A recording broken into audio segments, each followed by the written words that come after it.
og velkommen til den sidste direkte tv-udsendelse. Som I alle ved, går jorden under om 3 minutter.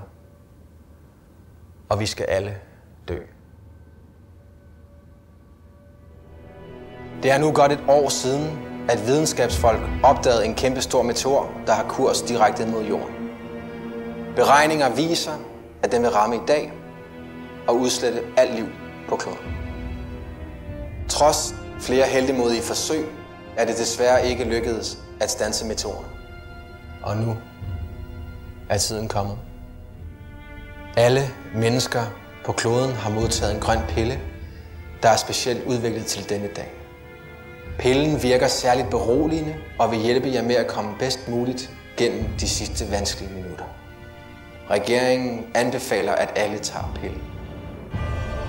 Her til sidst vil jeg håbe det bedste for os alle. Lad os tro på, at der er en overordnet mening med denne sidste dag. Tak.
Jorden er ikke gået under.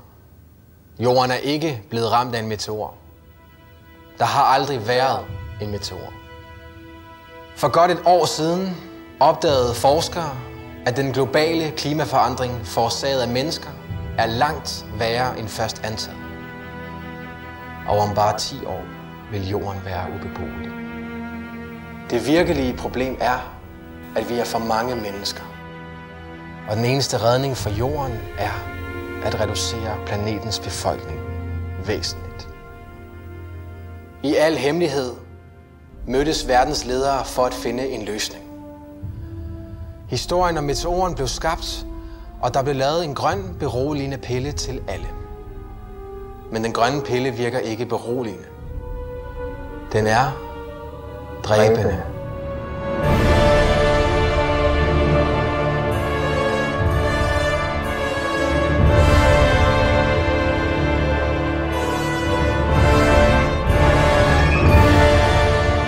Det antages, at 80% af jordens befolkning har taget pillen.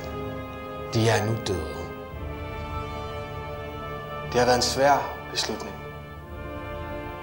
men nødvendig. For os, de sidste 20%, der har overlevet, begynder nu en ny æra.